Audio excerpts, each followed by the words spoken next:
Let's get to our 5 headlines.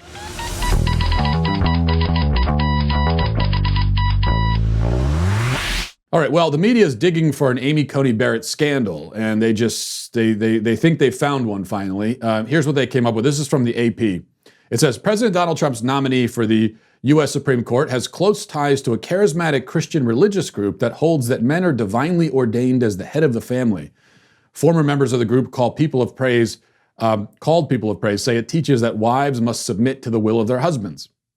Federal appeals judge Coney Barrett has not commented publicly about her own or her family's involvement, and so on and so forth. But Barrett, 48, grew up in New Orleans in a family deeply connected to the organization. As recently as 2017, she served as a trustee at the People of Praise-affiliated Trinity Schools Incorporated.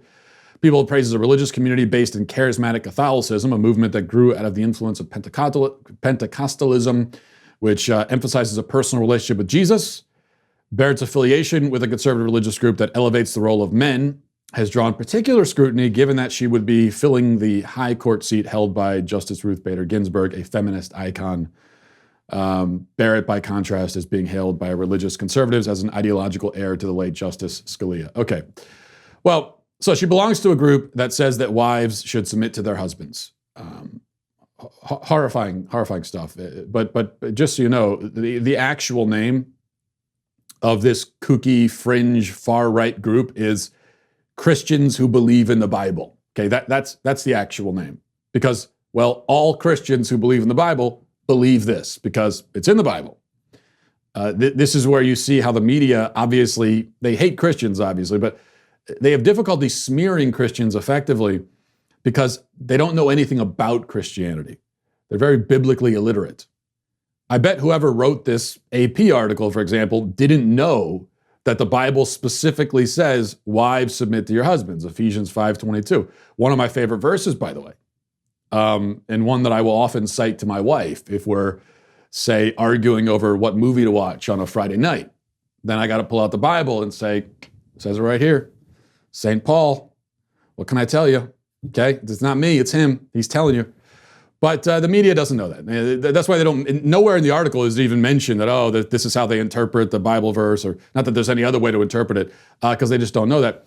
By the way, devout Catholic, quote unquote, devout Catholic Joe Biden, what about him?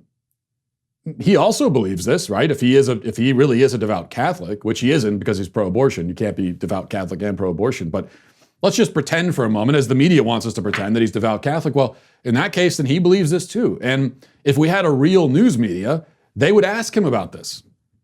They would say, hey, Joe, what do you feel about this? Ephesians 5:22. Do you think wives should submit to their husbands? I would love to see the way that he wiggles himself out of that. But he's not going to be put in that position because he's not going to be asked about it. Number 2, Tucker Carlson had this report last night. Take a listen. More and more lawmakers are calling for a nationwide rule on wearing face coverings. Senator Dianne Feinstein has written to federal agencies asking for a mandatory mask policy, both in the air and on public transit. Well, that was news footage from June, just this June, when California Senator Dianne Feinstein wrote a letter to the FAA demanding everyone wear masks in airports. Feinstein wrote that we need a mandatory mask policy for all airport and airline employees and passengers, end quote.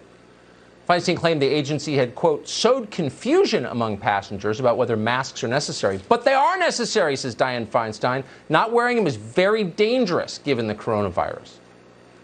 Well, given that, today, this show exclusively obtained photographs of, and this is going to rock your world, Dianne Feinstein in a private terminal at Dulles Airport, an FBO, as they say in private aviation, on Friday. In the photographs, Feinstein can be seen smiling without a mask on. One might even say she's sowing confusion about whether or not masks are necessary. So there you go. You know what annoys me about these kinds of things, aside from the obvious, is the reaction from the public some in the public who treat this sort of thing as a cheap gotcha tactic, criticizing Feinstein for not wearing a mask, Pelosi for breaking the lockdown rules, Mayor Lightfoot, de Blasio, etc. So many have done it. But the attitude from some citizens, namely ones with partisan bias in favor of the party that keeps doing this, the reaction is to go, oh, come on, it's not that big of a deal. But it is a big deal. It's a very big deal because these people have brought our country to a standstill, have decimated the economy, have torn the Constitution to shreds, imposing all these rules and laws on the basis that they're doing it to save lives, but their behavior reveals that they don't really believe their own reasoning. They don't believe the reasons that they are giving for any of this, which raises an obvious question. Why are they really doing it? If they don't believe it, then why are they doing it? Once again, going back to the first point, if we had a real news media, this would be a question that would be asked. Number 3, Daily Wire reports transgender inmates in California will now be housed according to their gender identity, thanks to a new law signed Saturday by Governor Gavin Newsom. The law states that prison officers must privately ask inmates going through the intake process if they identify as transgender, non-binary, or intersex. Okay, so every inmate who comes in is going to have to be asked now, hey, are you non-binary? If the inmate indicates one of those identities, they will be allowed to request a move to the facility that houses their preferred gender. Oh my gosh. There is a caveat to the new law, however. If the state has management or security concerns, it will provide a written explanation of why it denied an inmate the chance to be housed according to his or her gender identity. This exception is not included because the state believes men will claim to be women in order to harm female inmates, but because it believes male inmates will attack biological women who identify as men. Okay, well, I mean, what could possibly go wrong here? So now, according to this, it sounds like they're going to ask each inmate. So, what could go wrong when you go up to an inmate and say, hey, by the way, you go up to a male inmate, biologically male. Hey, are you actually a woman? Because if you are, you can go over to the women's prison. Just let us know. Hey, honor system. Oh, but that will never be exploited, right? So you see again how this just how for all of the talk we hear about on the left and Democrats, so they care so much about women's rights and protecting women. They don't give a damn. They don't give the slightest damn. At least when women's rights, their actual rights, okay, are put up against the LGBT agenda, because there is this hierarchy, this intersectional hierarchy, this victimhood hierarchy that we've talked about, and women are really pretty low on the hierarchy scale. LGBT, they're above them, so their concerns and their desires come first.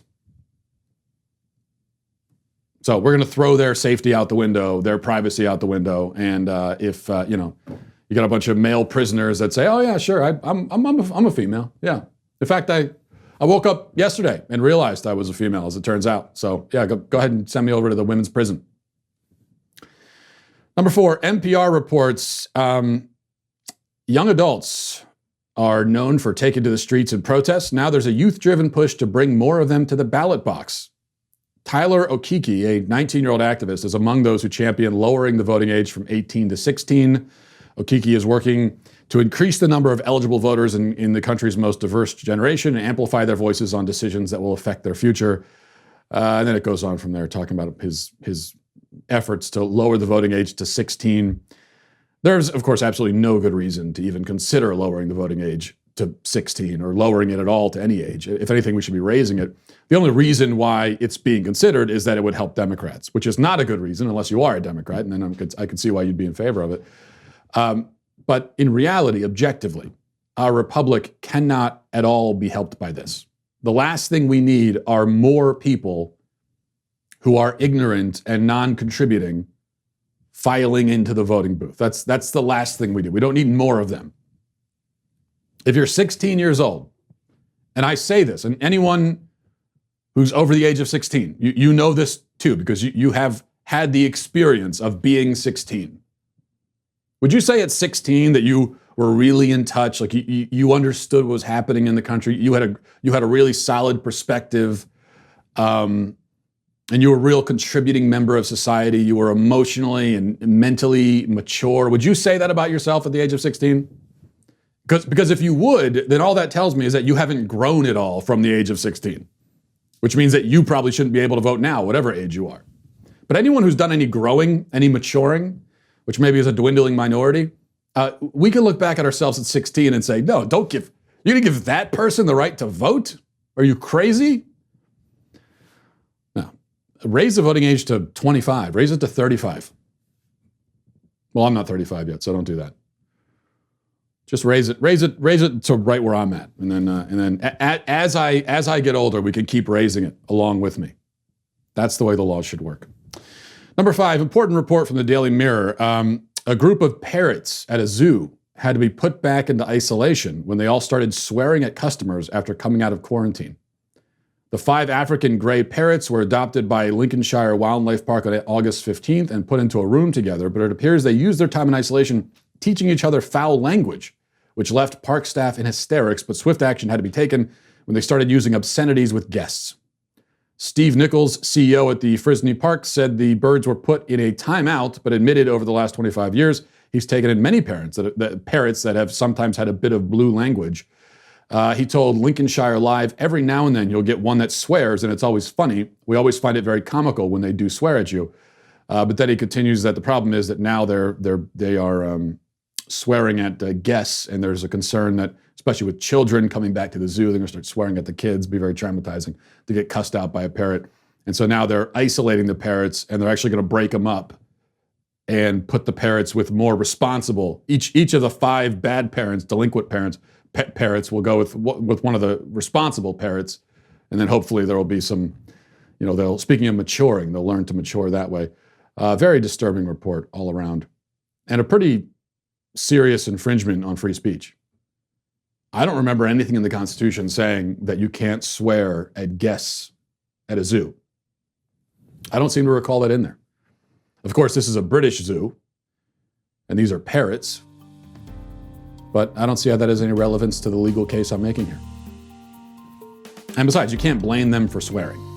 I'd be a little salty too if I was locked in a zoo, and if I was a parrot, frankly, as well. Hey, you, you right there. Hit the subscribe button right now. Do it right now. I thank you for your compliance. It's somewhat appreciated.